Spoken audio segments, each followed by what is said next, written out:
పేదల బతుకులు బాగు చేసిన ఘనత సీఎం జగన్దే అని మంత్రులు బొత్స సత్యనారాయణ, మేరుగు నాగార్జున అన్నారు. వైఎస్ఆర్సీపీకి ఓటు వేయని వారికి సంక్షేమ పథకాలు అందించామని చెప్పారు. అవినీతికి తావు లేకుండా సంక్షేమ పథకాలు అందించామని, దళితులకు పెద్దపీట వేసిన నాయకుడు సీఎం జగన్ అని పేర్కొన్నారు. సీఎం జగన్ పేదల పక్షాన నిలబడితే టీడీపీ పెత్తందారుల వైపు నిలిచిందని, అనగారిన వర్గాలను గత ప్రభుత్వం ఎన్నడూ పట్టించుకోలేదన్నారు. సీఎం జగన్ ఆలోచనలకు అనుగుణంగా ప్రతి నాయకుడు, కార్యకర్త పనిచేస్తున్నారని తెలియజేశారు. ఇచ్చాపురం నుంచి వైఎస్ఆర్సీపీ సామాజిక సాధికార బస్సు యాత్ర ప్రారంభించడం సంతోషంగా ఉందని ఆ పార్టీ నేతలు అన్నారు. ఇచ్చాపురంలో మంత్రి బొత్స సత్యనారాయణ జెండా ఊపి బస్సు యాత్రను ప్రారంభించారు. ఈ కార్యక్రమంలో వైవి సుబ్బారెడ్డి, మంత్రులు బొత్స సత్యనారాయణ, మేరుగు నాగార్జున, ఎంపీ బెల్లాన చంద్రశేఖర్, ఎమ్మెల్యే వి కళావతి, గొర్రె కిరణ్ కుమార్, ఎమ్మెల్సీలు దుబ్బాక శ్రీనివాస్, వరదు కళ్యాణి పాల్గొన్నారు. అనంతరం వారు మీడియాతో మాట్లాడుతూ గత 4.5 అందించిన సంక్షేమ పథకాలను ప్రజలకు వివరిస్తామన్నారు. ఇచ్చిన హామీలను అమలు చేసిన నాయకుడు సీఎం జగన్ అని, అన్ని వర్గాలకు సంక్షేమ పథకాలు అందించామని చెప్పారు. కేబినెట్లోనూ సామాజిక న్యాయం చేసిన నాయకుడు సీఎం జగన్ అని తెలిపారు. వైఎస్ఆర్సీపీకి ఓటు వెయ్యని వారికి కూడా సంక్షేమ పథకాలు అందించామని చెప్పారు. అవినీతికి తావు లేకుండా సంక్షేమ పథకాలు అందించామని, విద్యారంగంలో సరికొత్త మార్పులకు శ్రీకారం చుట్టామన్నారు. నాడు నేడుతో విప్లవాత్మక మార్పులు తెచ్చామని, పేదల బతుకులు బాగు చేసిన ఘనత సీఎం జగన్దేనని పేర్కొన్నారు. అవినీతితో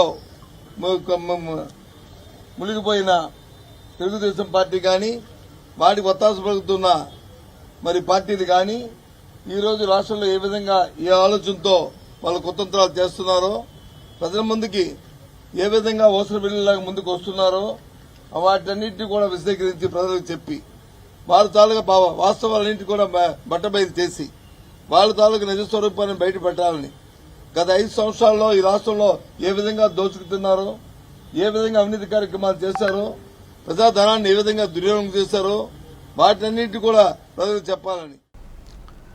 రాష్ట్రంలో జగన్ ప్రభుత్వం బడుగులను ఊచుకోత కోసి వారి హక్కులను కాలరాసి బస్ యాత్ర చేపట్టిందని తెలుగుదేశం పార్టీ రాష్ట్ర అధ్యక్షుడు అచ్చెన్నాయుడు ధ్వజమెత్తారు. బడుగు బలహీన వర్గాల అభివృద్ధిపై అధికార పార్టీ నాయకులు ఇన్నాళ్లు గాఢనిద్రలో ఉండి మళ్లీ మోసం చేసేందుకు బస్ యాత్ర అంటున్నారని మండిపడ్డారు. దారి మళ్లించిన ఎస్సీ, ఎస్టీ సప్లాన్ నిధుల గురించి సమాధానం చెప్పి వైసీపీ బస్ యాత్ర చేపట్టాలని హితవు పలికారు. టీడీపీ కేంద్ర కార్యాలయం ఎన్టీఆర్ భవనంలో ముఖ్య నేతలు సమావేశమై తాజా రాజకీయ పరిణామాలపై చర్చించారు. టీడీపీ రాష్ట్ర అధ్యక్షుడు అచ్చెన్నాయుడు, నేతలు నక్కా ఆనందబాబు, వర్ల రామయ్య, ఎంఏ షరీఫ్, నాగుల్ మీరా, బుద్ధ వెంకన్న, కొనకళ్ల నారాయణ తదితర నేతలు సమావేశంలో పాల్గొన్నారు. పేదల గొంతు కోస్తున్న పెత్తందారు జగన్ రెడ్డి పేరుతో కరపత్రం విడుదల చేశారు. ఎన్టీఆర్ భవనంలో వివిధ వర్గాలపై వైసీపీ చేసిన దాడులకు సంబంధించి ఏర్పాటు చేసిన ఫోటో ఎగ్జిబిషన్ను నేతలు తిలకించారు. అనంతరం వారు మాట్లాడుతూ వైసీపీ ప్రభుత్వం నిధులు లేని, ఆర్థిక సాయం అందించలేని కార్పొరేషన్లను ఏర్పాటు చేసి బీసీ కులాలను మోసం చేసిందని ఆక్షేపించారు. బీసీలకు అన్యాయం జరుగుతుంటే నోరు తెరిచి మాట్లాడలేని బీసీలకు మంత్రి పదవిచ్చారని ధ్వజమెత్తారు. పవర్ లేని పదవులు బీసీ, ఎస్సీ, ఎస్టీ, మైనార్టీలకిస్తే లాభమేముందని ప్రశ్నించారు. పెత్తందారు జగన్ పేదల గొంతు కోసే పాలన చేస్తూ అన్ని వర్గాలను ఇబ్బంది పెట్టారని దుయ్యపట్టారు. రాష్ట్రాన్ని సొంత కుటుంబ సభ్యులు 4 దారాదత్తం చేశారని ఆగ్రహించారు. ఉత్తరాంధ్రకు సొంత చిన్నాన్న సుబ్బారెడ్డిని సామంతరాజుగా నియమించారని అన్నారు. రాష్ట్రంలో దళితులను, బీసీలను వైసీపీ నేతలే ఊచకోతలు కోస్తున్నారన్న అంశాన్ని ప్రజల్లోకి బలంగా తీసుకువెళ్లాలని తెలుగుదేశం నిర్ణయించిందన్నారు. మోహన్ రెడ్డి 4 సంవత్సరాల 7 మాసాలు ఈ రాష్ట్రంలో ఉన్నటువంటి బీసీలని, ఎస్సీలని, ఎస్టీలని, మైనారిటీలని కోచినటువంటి నువ్వు ఈరోజు ప్రజానీకానికి వెళ్ళి ఏం చెప్తావని చెప్పి నేను అడుగుతున్నాను. రాజ్యాంగం ఇచ్చినటువంటి హక్కులన్నీ కూడా నువ్వు కొత్తగా ఏమీ తీసుకురావాల్సినటువంటి అవసరం లేదు. భారత రాజ్యాంగం ఈ వర్గాలకి కొన్ని హక్కులు ఇచ్చింది. స్వాతంత్రం వచ్చిన తర్వాత ఆ హక్కులన్నీ కూడా ఈ 4.5 సంవత్సరాల్లో ఈ రాష్ట్రంలో మాయమయ్యాయి. ఎస్సీ, ఎస్టీలకి సప్లాన్ ఉంది. జగన్మోహన్ రెడ్డి ఈ 4 సంవత్సరాల 7 మాసాలలో ఎస్సీ ఎస్టీలకి సబ్ ప్లాన్లో ₹1 అయినా నువ్వు ఖర్చు పెట్టావా? ఖర్చు పెడితే ఎక్కడ పెట్టావో సమాధానం చెప్పి నువ్వు ఈ యాత్ర చేపట్టాలని చెప్పి నేను కోరుతున్నాను. 16 నెలలు చెంచల్గూడ జైల్లో రిమాండ్ ఖైదీగా ఉన్న మీరెక్కడ? ప్రపంచ మేధావి డాక్టర్ బిఆర్ అంబేద్కర్ ఎక్కడ? డాక్టర్ బిఆర్ అంబేద్కర్ పేరు తొలగించి మీ పేరు పెట్టుకున్న రోజునే మాకు అర్థమైంది దళిత ఓట్లు దండుకొని అధికారంలోకి వచ్చిన నీవు దళితుల పట్ల మీకు అసలైన ప్రేమ లేదని. డాక్టర్ సుధాకర్ని పిచ్చివాడిగా ముద్రించి చంపిన రోజున మాకు అర్థమైంది దళితుల పట్ల మొసల కన్నీరు కారుస్తావు తప్పితే దళితుల పట్ల మీకు అసలు శిస్సులో ప్రేమ లేదు. దళితులు మా మేనమామలా ఉంటారు కానీ అంత అబద్ధం. దళితుల పట్ల మీరు ఒక కంసమామగా ఉంటారని చెప్పి కూడా మేము తెలియజేస్తున్నాం.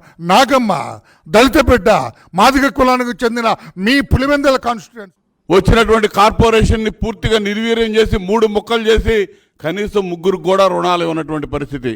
చంద్రబాబు నాయుడు గారి హయాంలో 4 లక్షల బ్యాంక్ లింక్డ్ స్కీమ్స్ ఇచ్చాం. అదేవిధంగా కేంద్ర ప్రభుత్వం ప్రాయోజిత స్కీములుగా ఉన్నటువంటి ఎన్ఎస్ఎఫ్డిసి, ఎన్ఎస్కేఎఫ్డిసి రుణాలు తీసుకొచ్చి వేల మందికి ఇన్నోవా కార్లు కానీ ఇతరత్ర సౌకర్యాలు కలిగించినటువంటి ప్రభుత్వం ఆ రోజు చంద్రబాబు నాయుడు గారి ప్రభుత్వం.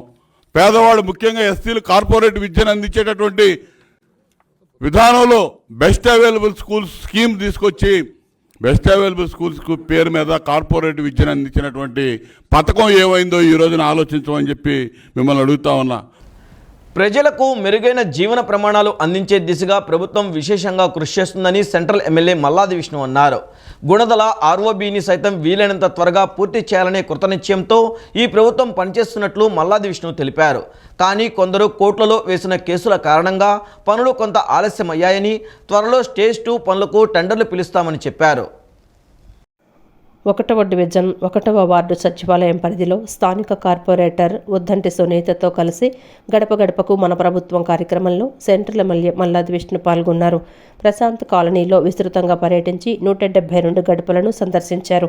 తెలుగుదేశం హయాంలో ప్రాంతం ఎంతగా వెనుకబడిందో, ఈ ప్రభుత్వం అధికారంలోకి వచ్చాక ఏ మేర అభివృద్ధి సాధించిందో స్థానికులకు వివరిస్తూ ముందుకు సాగారు. అనంతరం ఆయన మాట్లాడుతూ వైఎస్ఆర్ కాంగ్రెస్ ప్రభుత్వ 4.5 ఏళ్ల పాలన సామాజిక విప్లవానికి కేరాఫ్గా మారిందని అన్నారు. ముఖ్యంగా బీసీ, ఎస్సీ, ఎస్టీ, మైనార్టీల జీవితాలలో కొత్తగా వెలుగులు నింపినట్లు వెల్లడించారు. సామాజిక సాధికార యాత్ర పేరుతో పేదల కోసం తాము బస్సు యాత్ర చేస్తుంటే జైల్లో ఉన్న వ్యక్తి కోసం టీడీపీ యాత్రలు చేయటం విడ్డూరంగా ఉందని ఎమ్మెల్యే అన్నారు. బాబు అరెస్టు తర్వాత వరుసగా తెలుగుదేశం చేపట్టిన కార్యక్రమాలు అట్రప్లాప్ అయ్యాయని ఎద్దేవా చేశారు. అలాగే టీడీపీ జనసేన కలయికతో కొత్తగా జరిగే అద్భుతాలు ఏమీ ఉండవని మల్లాది విష్ణు అభిప్రాయపడ్డారు. వచ్చే ఎన్నికల్లో రాష్ట్రంలోని 175 అసెంబ్లీ స్థానాలలో వైఎస్ఆర్సీపీ విజయభేరి ఖాయమని ధీమా వ్యక్తం చేశారు. కావాలి జగన్ అనే ఒక నినాదం ఈ రాష్ట్రానికి మళ్ళీ ముఖ్యమంత్రిగా జగన్మోహన్ రెడ్డి గారు ఎందుకు ఉండాలి? ఎందుకంటున్నామంటే ఈరోజు చూసాం మనం ఐటీ నోటీసులు ఇచ్చినటువంటి పరిస్థితి, అలాగే 27 కోట్ల దాకా మన చంద్రబాబు అకౌంట్లో నిధులు జమ అయినటువంటి పరిస్థితి. వీటన్నిటినీ కూడా చూసాము. తెలుగుదేశానికి నైతిక హక్కు కోల్పోయింది. పార్టీ పరంగా ప్రజల్ని ఓటు అడిగేటటువంటి పరిస్థితి. ఇద్దరు కలిసి పోటీ చేసి ఎన్నికల్లో ఏదో అద్భుతాలు సాధిస్తాము, ప్రభుత్వం వచ్చేస్తుందని చెప్పని గొప్పలు చెప్తా ఉన్నారు. ఇప్పటి వరకు చంద్రబాబు నాయుడు గారు అరెస్ట్ అయిన తర్వాత 4 కార్యక్రమాలు ఇచ్చారు. ఆ 4 కార్యక్రమాలు కూడా పూర్తిగా ఫెయిల్యూర్ అయినాయి. కాబట్టి రాబోయే రోజుల్లో జగన్మోహన్ రెడ్డి గారి నాయకత్వంలో మళ్ళీ తిరిగి ప్రభుత్వం ఏర్పాటు అవ్వడానికి ఇది దోహదపడుతుంది అని చెప్పి ఈ సందర్భంగా చెప్తా ఉన్నాం. విద్యుత్ రంగంలో జగన్ ప్రభుత్వం భారీ స్కామ్లకు పాల్పడుతుందని మాజీ మంత్రి సోమిరెడ్డి చంద్రమోహన్ రెడ్డి విమర్శించారు. పవర్ సెక్టార్ స్కామ్లో సీక్వెల్కు ప్రభుత్వం తెరలేపిందని తెలిపారు. పవర్ స్కామ్లను పార్ట్లుగా బయట పెడతామన్నారు. 7,000 కోట్ల స్మార్ట్ మీటర్ల కుంభకోణాన్ని తాము బయటపెట్టామని సోమిరెడ్డి తెలిపారు. స్మార్ట్ మీటర్ల కుంభకోణంపై హైకోర్టులో పిల్ వేశానని, త్వరలో విచారణకు రాబోతుందన్నారు. మంగళగిరిలో టీడీపీ కేంద్ర కార్యాలయంలో మాజీ మంత్రి సోమిరెడ్డి చంద్రమోహన్ రెడ్డి విలేకరుల సమావేశం నిర్వహించారు. సమావేశంలో ఆయన మాట్లాడుతూ అరబిందో, షిరిడీ సాయి అనేవి జగన్కు దత్తపుత్రులని పేర్కొన్నారు. ఈ 2 సంస్థలకు పుట్టిన విషపుత్రిక ఇండోసోల్ సంస్థ అని సోమిరెడ్డి తెలిపారు. ఇండోసాల్ ప్రాజెక్టుకు సోలార్ ప్రాజెక్టులు కట్టబెడుతున్నారని, విద్యుత్ రంగంలో భారీ ఎత్తున ట్రాన్స్ఫార్మర్ల కుంభకోణం జరిగిందన్నారు. వివిధ కెపాసిటీలతో ఉన్న ఒక్కో ట్రాన్స్ఫార్మర్లోనే 1 లక్ష నుంచి 8 లక్షల వరకు దోపిడీ జరిగిందని తెలిపారు. ప్రస్తుతం తెలంగాణ ప్రభుత్వం కొనుగోలు చేస్తున్న ట్రాన్స్ఫార్మర్ల కంటే చాలా అధిక మొత్తంలో ఏపీలో ధరలు ఉన్నాయని వివరించారు. ఏపీ సిపిడిసిఎల్ పరిధిలో దాదాపు 62% మేర ఆర్డర్లు షిరిడీ సాయి సంస్థకే వెళ్తున్నాయని, షిరిడీ సాయి నాసిరకం ట్రాన్స్ఫార్మర్లు సరఫరా చేస్తోందనే అంశంపై గత ప్రభుత్వం పెనాల్టీ విధించిందన్నారు. గత ప్రభుత్వం విధించిన ఆ పెనాల్టీని జగన్ ప్రభుత్వం రద్దు చేసిందని, పెనాల్టీ రద్దు వెనుక మరో స్కామ్ ఉందన్నారు. పవర్ స్కామ్ పార్ట్ 2లో మరిన్ని వివరాలు బయటపెడతానని చెప్పారు. స్మార్ట్ మీటర్ల కుంభకోణంపై ఇప్పటికే హైకోర్టును ఆశ్రయించామని, అవసరమైతే సుప్రీంకోర్టుకు వెళ్తామన్నారు.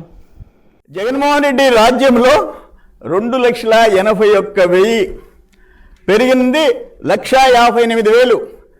Difference percentage 228.57%. But just border, మన బార్డర్ అంటే దాటితే ఈ రేట్లకి కమర్షియల్, ఇండస్ట్రియల్, ఆక్వాకల్చర్, డొమెస్టిక్ ఎవరైనా సరే ఈ 5 కోట్ల మంది ఆంధ్రులు కొనాలంటే వాళ్ళ మీద వేసే భారం 300%, 250%.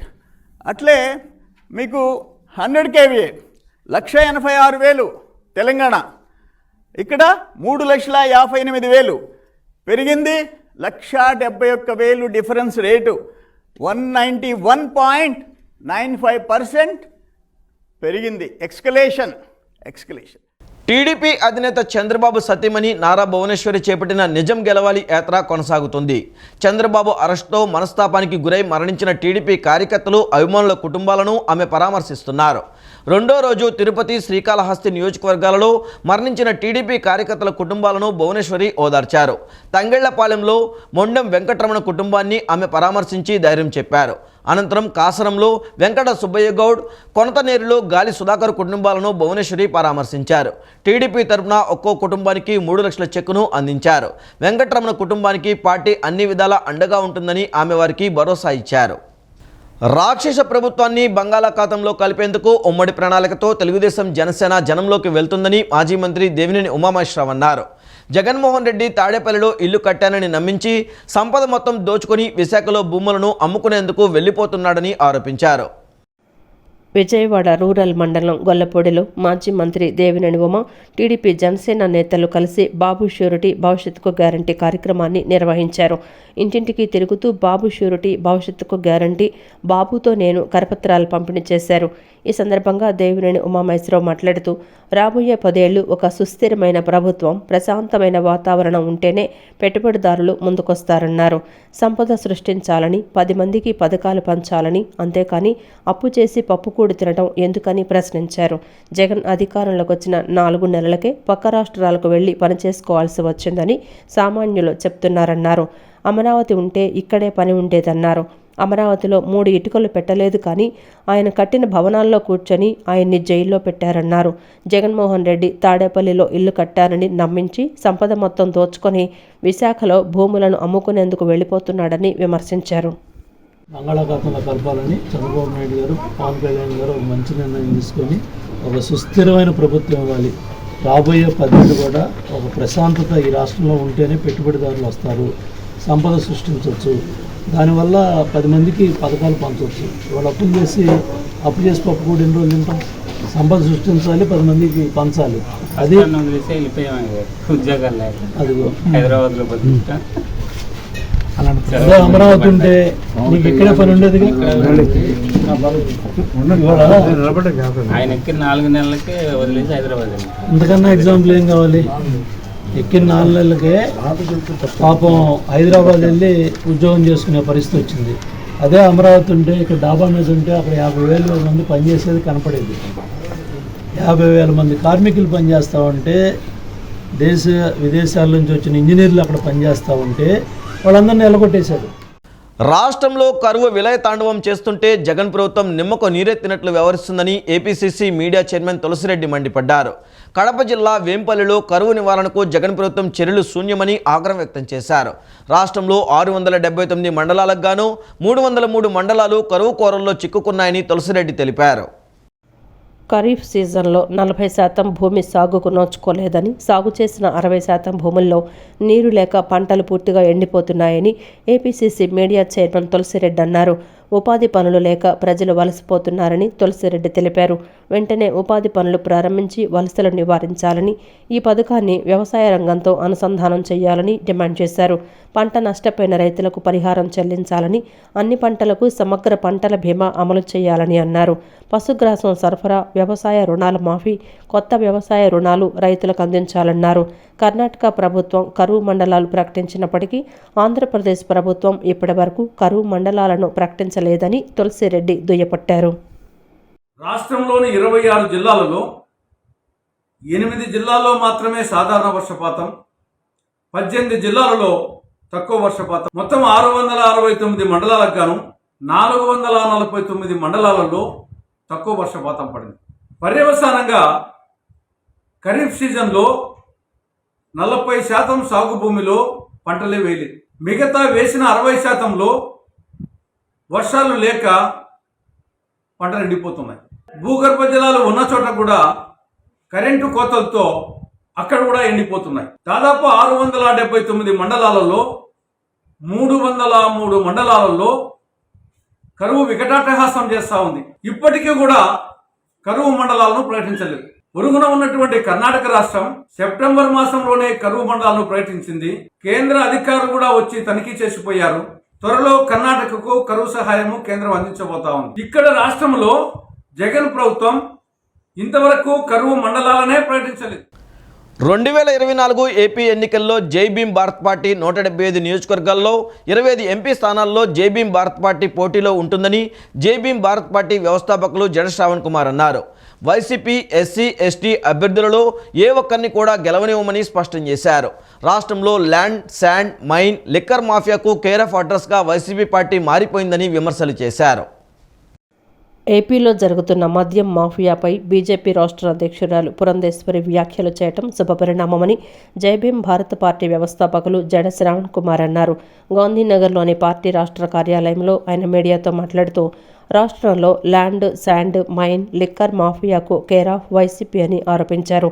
ప్రైవేటు వ్యక్తుల అధీనంలో ఉన్న మద్యం, శాండ్ పాలసీలో ప్రభుత్వ అధీనంలోకి తీసుకుని తన అనుచరులకు జగన్ కట్టబెట్టారని చెప్పారు. దేశంలో ఎక్కడా లేని మద్యం బ్రాండ్లు ఏపీలో దర్శనమిస్తున్నాయని, నాసిరకం మద్యం సరఫరా చేసి ఆడపడుచుల తాళిబొట్లు తెంపుతున్నారని ధ్వజమెత్తారు. దశల వారీగా సంపూర్ణ మద్యపాన నిషేధమన్న ముఖ్యమంత్రి జగన్ హామీ ఏమైందని ప్రశ్నించారు. పురంధేశ్వరి వ్యాఖ్యలు చేయటం కాదు, ఏపీ లిక్కర్ స్కామ్పై సిబిఐతో విచారణ జరిపేలా పురంధేశ్వరి కేంద్రంపై ఒత్తిడి తీసుకురావాలని డిమాండ్ చేశారు. రానున్న 2024 ఏపీ ఎన్నికల్లో జై భీమ్ భారత్ పార్టీ 175 నియోజకవర్గాలలో 25 ఎంపీ స్థానాల్లో జై భీమ్ భారత్ పార్టీ పోటీలో ఉంటుందని వెల్లడించారు. వైసీపీ పార్టీ ఎస్సీ ఎస్టీ నియోజకవర్గాల్లో ఏ ఒక్క అభ్యర్థిని గెలవనివ్వమని స్పష్టం చేశారు. ఎందుకంటే 50 రూపాయలు 70 రూపాయలు తయారయ్యే బాటిల్ 3000 రూపాయలకు అమ్ముతుంటే ఏ కంతలో దక్కున్నారని మేధావులందరూ. ఈ లిక్కర్ బాటిల్కి సంబంధించిన వ్యాపారం రాష్ట్ర ప్రభుత్వం అధికారికంగా ఒక రాష్ట్రంలో లిక్కర్ బాటిల్ అమ్ముతుంటే, లిక్కర్ వ్యాపారం చేస్తుంటే, లిక్కర్ వ్యాపారంలో 70,000 కోట్ల రూపాయలు భారతీయ జనతా పార్టీ ఆరోపించినట్టుగా 30,000 కోట్ల రూపాయలు కాదు, 70,000 కోట్ల రూపాయలు సజ్జల రామకృష్ణారెడ్డి, జగన్మోహన్ రెడ్డి, విజయసాయి రెడ్డి, సుబ్బారెడ్డి, ఇంకా కొన్ని 10 మంది వారి సామాజిక వర్గ నాయకుల చేతిలో బిస్లరీస్ మొత్తం ఆధిపత్యం ఉన్నాయి. మందు అమ్మేది జగన్మోహన్ రెడ్డి ప్రభుత్వం. అమ్ముతున్న మందులో నుంచి ప్రభుత్వానికి వెళ్తున్నటువంటి లెక్కలు నాట్ ఈవెన్ 25%. అందుకోసమనే ఒక షాపులో 1,00,000 రూపాయల వ్యాపారం జరిగితే ప్రభుత్వానికి కడుతుంది 15,000 రూపాయలే. అందుకనే వెళ్ళి లెక్కలు ఇవ్వటం లేదు. ప్రభుత్వానికి, ప్రపంచానికి లెక్కలు ఇవ్వని కారణం అదే.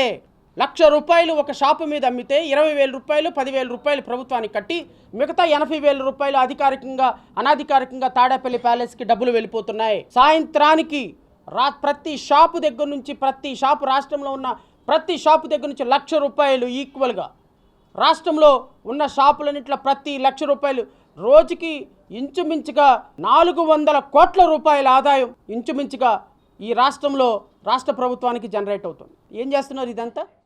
వైసీపీ ప్రభుత్వం వచ్చాక ఏ వర్గానికి మేలు చేయలేకపోయారని ఆంధ్రప్రదేశ్ కాంగ్రెస్ కమిటీ ఉపాధ్యక్షులు కొల్లకొండ శివాజీ అన్నారు. వైసీపీ ప్రభుత్వం చేపట్టింది సామాజిక న్యాయ బస్సు యాత్ర కాదని సామాజిక అన్యాయ యాత్రని ధ్వజమెత్తారు. బీసీ కార్పొరేషన్లను ఏర్పాటు చేసి ₹1 అయినా వాటికి కేటాయించారని కొల్లకొండ నిలదీశారు. అధికార పార్టీ చేపట్టబోయే సామాజిక న్యాయ బస్సు యాత్రపై ఆంధ్రప్రదేశ్ కాంగ్రెస్ కమిటీ ఉపాధ్యక్షులు కొల్లకొండ శివాజీ విమర్శలు చేశారు.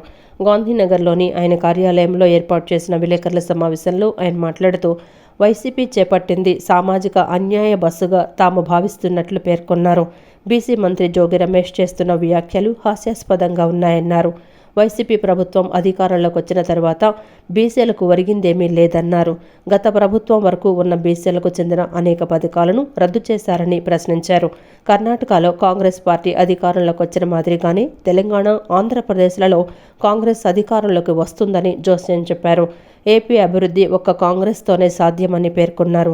రాష్ట్రాభివృద్ధిని రాష్ట్రంలోని అన్ని ప్రాంతీయ పార్టీలు కేంద్ర బీజేపీకి తాకట్టు పెట్టాయని ధ్వజమెత్తారు. 40-50% సగ భాగం ఉన్న మనం ఆ బస్సు మీద మీ ఫోటోలు లేకుండా మీరు ఏదో పెట్టి ఉసుకోవాలంగానే బహుబహుమని ఎదురుదాడి చేయడం, బూతులు తిట్టే మంత్రులాగా ఎదుగుతున్నారు తప్ప ఒక బొగ్గన రాజేంద్రనాథ్ రెడ్డి లాగా ఒక పెద్ద మనిషిలాగా వాళ్ళు వ్యవహారం చేయలేకపోతున్నారు. ఈ వర్గాలకు సంబంధించిన అక్కడి నుంచి ఆర్డర్ రాగానే ఇక్కడి నుంచి బూతులు లంఘించుకోవటం ఇదే. మన వర్గాలకు సంబంధించిన కూడా ఐఏఎస్లు, ఐపీఎస్లు చాలా ఆత్మగౌరవం ఉన్నవాళ్ళు పెద్దలు చాలామంది ఉంటారు. వాళ్ళు మేము చూసి బాధపడుతున్నారే, ఏమో మన తాలూకా మంత్రి ఏంట్రా ఇట్ట అయిపోయాడు, ఉసుకోవాలంగానే బహుబహుం అంటున్నాడు అని చెప్పి వాళ్ళు బాధపడతా ఉన్నారు. మీ నడవడిక మార్చుకోండి. మీదన్నా ఉంటే మీ ప్రాంత ప్రజానీకానికి ఒక ఆలోచన చేయండి, మంచి చేయండి. జిల్లాలో వర్షాభావ పరిస్థితుల వల్ల మొత్తం పంటలన్నీ ఎండిపోతూ ఉన్నాయి. వాళ్ళకి ఏమన్నా ఆల్టర్నేటివ్ ఏమైనా ఉన్నాయా, బోర్లు ఏమన్నా తీసుకోవాలా, ట్యాంకర్లు ఏమైనా పెట్టాలా, మంచి చెడ్డ అత్యవసర మీటింగ్ ఆయకట్టుకు సంబంధించిన కమాండ్ ఏరియాకి సంబంధించిన అధికారులతో సమావేశం ఏర్పాటు చేయండి, పంటలు కాపాడండి. ఏమీ లేకుండా అనిసి విజయవాడ చైల్డ్ వెల్ఫేర్ డిపార్ట్మెంట్లో ఆశ్రయం పొందుతున్న మైనార్టీ తెరని 200 మంది ఆడపిల్లల సమాచారాన్ని రవి భార్గవ్ అనే వ్యక్తి ఎందుకు సేకరిస్తున్నాడని జనసేన పార్టీ రాష్ట్ర అధికార ప్రతినిధి పోతిన వెంకటమహేష్ ప్రశ్నించారు. ఆడపిల్లల సమాచారం సేకరించాల్సిన అవసరం ఏముందన్నారు. సమాచారం సేకరిస్తున్న వ్యక్తులపై పోలీస్ శాఖ తక్షణమే స్పందించి దర్యాప్తు చేయాలన్నారు. జనసేన పార్టీ రాష్ట్ర అధికార ప్రతినిధి పోతిన మహేష్ విలేకరుల సమావేశం నిర్వహించారు.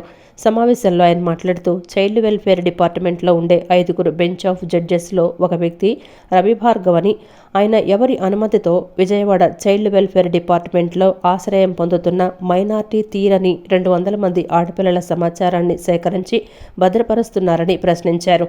ఆ సమాచారాన్ని ఎవరెవరికి పంపుతున్నారో అధికారులు తక్షణమే విచారణ చేసి ఆడపిల్లలకు భద్రత, రక్షణ కల్పించాలని కోరారు. ఆడపిల్లల సమాచారం సేకరించాల్సిన అవసరం ఏముందన్నారు. ఈ సమాచారం సేకరిస్తున్న వ్యక్తులపై పోలీసు శాఖ వారు తక్షణమే స్పందించి దర్యాప్తు చేయాలన్నారు. మహిళా కమిషన్ చైర్పర్సన్ వాసిరెడ్డి పద్మ పనికిమాలిన ఉత్తరాలు రాయడం ఆపి ఆడపిల్లలను కాపాడే పని చేయాలన్నారు. అసలు సమాచారం సేకరించడం చట్టరీత్యా నేరం కదా. నువ్వు ఈ బాలికలకి రక్షణ కల్పించేటువంటి పదవిలో ఉండి సమాచారం సేకరించి, ఫోటోలతో కూడిన సమాచారాన్ని సేకరించి స్పైరల్ బైండింగ్ చేయించి పెన్ డ్రైవ్లో తీసుకెళ్ళి ఎవరికి ఇస్తా ఉన్నావు, ఏ ముఠాకి ఇస్తా ఉన్నావు, నీ వెనుకున్న రాకెట్ ఏంటని నిన్ను సూటిగా ప్రశ్నిస్తా ఉన్నాను. దీని మీద విజయవాడ నగర పోలీస్ కమిషనర్ గారు విచారణ చేపట్టాలి. అదేవిధంగా మహిళా కమిషన్ చైర్మన్ అయినటువంటి వాసిరెడ్డి పద్మ గారు పనికిమాలిన ఉత్తరాలు రాయడం మానేసి ఈ చైల్డ్ వెల్ఫేర్ డిపార్ట్మెంట్లో జరుగుతున్నటువంటి దుర్మార్గం మీద దృష్టి సారించాలి. మీరు ప్రత్యేకంగా ఈ సెంటర్స్ని తక్షణమే విజిట్ చేయాలి. బాలికలకి రక్షణ, భరోసా కల్పించాలని మేమైతే డిమాండ్ చేస్తాము. ఈ వార్తలు ఇంతటితో సమాప్తం. నమస్కారం.